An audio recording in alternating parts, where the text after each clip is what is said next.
1400 মানুষকে হত্যা, 25 থেকে 35,000 মানুষকে আহত করার যে মামলা, সেই মামলা তুলে ধরেছি।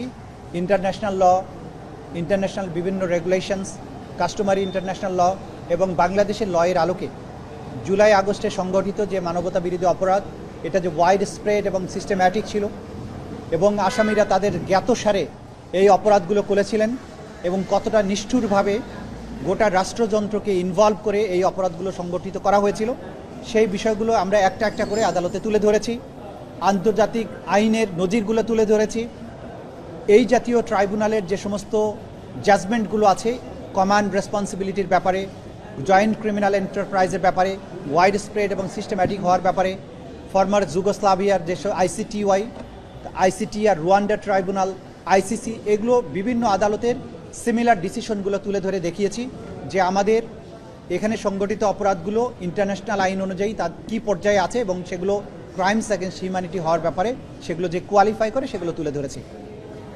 সবশেষে আমরা তুলে ধরেছি, আমরা আর্গুমেন্ট করেছি যে এই 3 জন আসামির মধ্যে প্রধান আসামি শেখ হাসিনা, যিনি ছিলেন অপরাধের নিউক্লিয়াস, কারণ তাকে কেন্দ্র করেই সমস্ত অপরাধগুলো সংগঠিত হয়েছিল। কারণ গত 9.5 বছর ধরে ক্ষমতায় থাকা অবস্থায় তার একমাত্র টার্গেট ছিল 2041 সাল পর্যন্ত তার পরিবারের, তার দলের শাসন ক্ষমতাকে দীর্ঘায়িত করা এবং বাংলাদেশে তার কোনো রাজনৈতিক প্রতিপক্ষ না রাখা, যারাই তার জন্য প্রতিবাদ বা প্রতিপক্ষ হয়ে দাঁড়িয়েছেন তাদেরকে নির্মূল করা।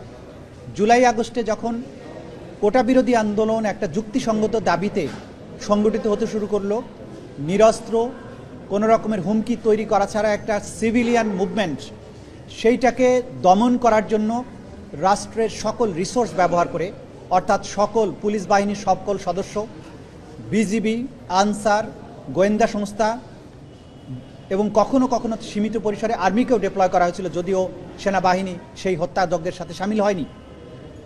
এর সাথে helicopter, drone, APC, lethal weapon, মারণাস্ত্র ব্যবহার করে রাষ্ট্রযন্ত্র সম্পূর্ণভাবে ইনভলভ হয়ে 1400 মানুষকে হত্যা করলো, হাজার হাজার মানুষকে আহত করলো। এই যে ক্রাইমস অ্যাগেন্স্ট হিউম্যানিটি, এটার মূল লক্ষ্য ছিল শেখ হাসিনা এবং আওয়ামী লীগকে চিরস্থায়ীভাবে ক্ষমতায় রাখা, এটার পলিটিক্যাল টার্গেট ছিল সেটা। এবং কমান্ড স্ট্রাকচারের শীর্ষে বসে শেখ হাসিনা নিজে সবগুলো অপরাধ সংগঠনের জন্য হুকুম দিয়েছেন, যেটা তার কথোপকথন, টেলিফোনিক নির্দেশ, ফজলে নূর তাপসের সাথে তার টেলিফোন কনভারসেশন, মাকসুদ কামালের সাথে তার টেলিফোন কনভারসেশন, হাসানুল হক ইনুর সাথে তার টেলিফোন কনভারসেশন, কর্নেল রাজীবের সাথে তার টেলিফোন কনভারসেশন, এগুলোর মধ্য দিয়ে তিনি তার জিঘাংসা মনোবৃত্তি ক্লিয়ারলি বলেছেন যে এই ছাত্রদেরকে তারা যেহেতু রাজাকার হতে চেয়েছে, অর্থাৎ এই ছেলেগুলো চেয়েছিল প্রতিবাদ করতে, তাদেরকে রাজাকার ট্যাগ দেওয়া হলো। তারপরে বলেছে যেহেতু রাজাকার হতে চেয়েছে তাদেরকে রাজাকারদের মতো ফাঁসি দেব।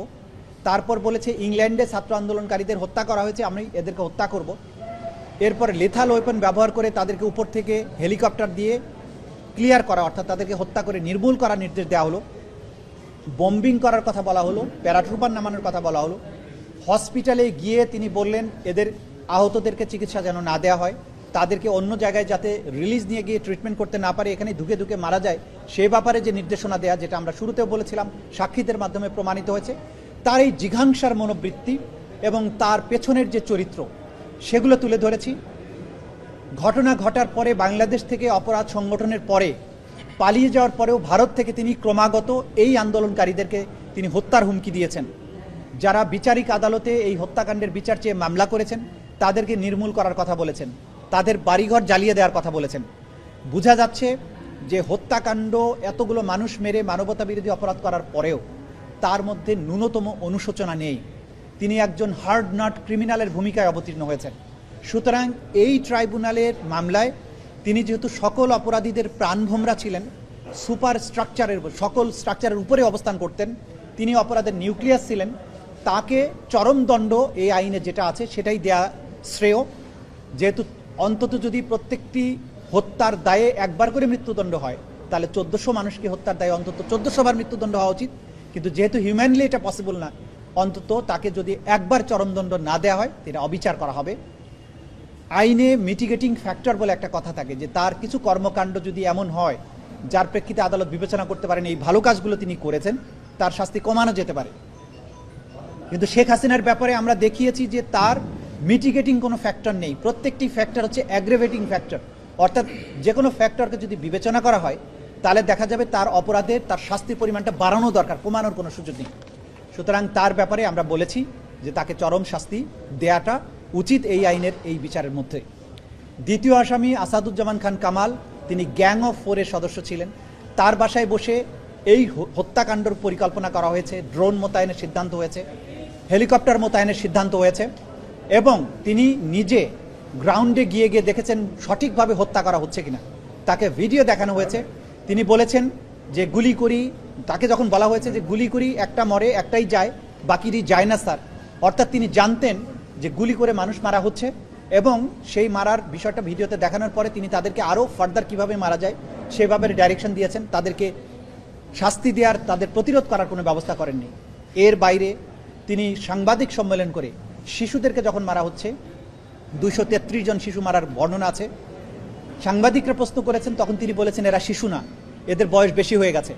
অর্থাৎ হত্যাকাণ্ডকে তিনি জাস্টিফাই করেছেন, শিশু হত্যা তো আছেই, হত্যাকাণ্ডগুলোকে তিনি জাস্টিফাই করেছেন। তার ব্যাপারেও কোনো রকমের অনুকম্পা দেখানোর সুযোগ নেই। কমান্ড স্ট্রাকচারে তিনি দ্বিতীয় পজিশনে ছিলেন, পুলিশ বাহিনীর উপরে তিনি ছিলেন, বিজিবি এবং পুলিশের সর্বময় কর্মকর্তা তিনি ছিলেন, মন্ত্রী ছিলেন, সে কারণে তার ব্যাপারেও আমরা চরম দণ্ড দেওয়ার কথা বলেছি। অ্যাপ্রুভারের ব্যাপারে বলেছি যে তিনি যেহেতু আইন অনুযায়ী আদালতকে তথ্য দিয়ে সাহায্য করেছেন, সত্য উদ্ঘাটনে সাহায্য করেছেন, তার ব্যাপারে আদালত যে দৃষ্টিভঙ্গি নেবেন সেটা আদালতের ব্যাপার। এর মাধ্যমে আমরা এই দীর্ঘদিনের এই সাক্ষ্য প্রমাণ আমি শেষ করেছি।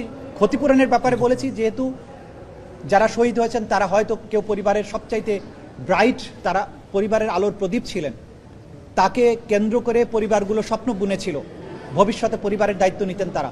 সুতরাং এই পরিবারগুলোর ক্ষতিপূরণের জন্য আসামিদের সম্পদ থেকে সম্পদ নিয়ে তাদের ক্ষতিপূরণ দেওয়া উচিত। যারা চোখ হারিয়েছেন, হাত হারিয়েছেন, পা হারিয়েছেন, তাদেরকে এই ক্ষতিপূরণ দেওয়া উচিত। এই আসামিরা অবৈধভাবে বিপুল বিত্ত বিভবের মালিক হয়েছেন, দেশে এবং বিদেশে সেগুলো পাচার করেছেন, সেগুলোকে উদ্ধার করে এই ভিকটিমদের মধ্যে বিতরণ করার জন্য আদালতের কাছে আমরা আদেশ চেয়েছি। এবং সবশেষে আমরা যেটা বলেছি যে রাষ্ট্রযন্ত্রকে পুরোপুরি ব্যবহার করা হয়েছিল এটার জন্য, কিন্তু আমাদের একটা দেশপ্রেমিক বাহিনী আছে, সেনাবাহিনী, যাকে বাংলাদেশের জনগণ সবসময় ভালোবাসে, তাকে দেশপ্রেমিক সেনাবাহিনী বলে। তাদেরকে রাস্তায় দেখলে মানুষ তাদের বুকে জড়িয়ে ধরে, আবেগে চুমু খায়, ফুল দেয়। তারা কিন্তু মাঝখানে ঢাল হয়ে দাঁড়িয়েছিলেন যখন পুলিশ নির্বিচারে মানুষ মারছে। 3রা আগস্টের পরে সেনাবাহিনী এই ছাত্র জনতার মাঝখানে এসে দাঁড়ান এবং তারা এদেরকে সেভ করার চেষ্টা করেন। আমরা বলেছি যে মিরপুরে পুলিশ যখন ছাত্রদের গুলি করে মারছিল, মাঝখানে কিন্তু সেনাবাহিনী দাঁড়িয়ে তারা উল্টো পুলিশ বাহিনীর উপরে ফাঁকা গুলি বর্ষণ করে তাদের ডিসপার্স করেছেন। বিচ্ছিন্ন বিক্ষিপ্তভাবে হয়তো কোনো ঘটনা ঘটেছে, কিন্তু অ্যাজ এ ফোর্স তারা একটা বিরাট ভূমিকা পালন করেছেন, সেটার কথা আমরা আদালতে তুলে ধরেছি। সব কিছু মিলে এই বাহিনীটা ছাড়া বাকি সমস্ত রাষ্ট্রযন্ত্রকে তারা ব্যবহার করেছিলেন এই অপরাধ সংগঠনের ব্যাপারে। সুতরাং এটা একটা সুস্পষ্টভাবেই মানবতা বিরোধী অপরাধ। এর চরম দণ্ড নিশ্চিত করার মাধ্যমে ভবিষ্যতে বাংলাদেশে এই ধরনের কোনো হত্যাকাণ্ডের সুযোগ যাতে আর তৈরি না হয়, কোনো স্বৈরশাসক ভবিষ্যতে আর কখনো নিজের জনগণকে, সিভিলিয়ানদেরকে হত্যা করার দুঃসাহস না দেখায়, সেইটা করার জন্য এই বিচার যাতে ভূমিকা পালন করে, এই রায় যাতে ভূমিকা পালন করে, সেটা আমরা আদালতের কাছে প্রেয়ার করেছি।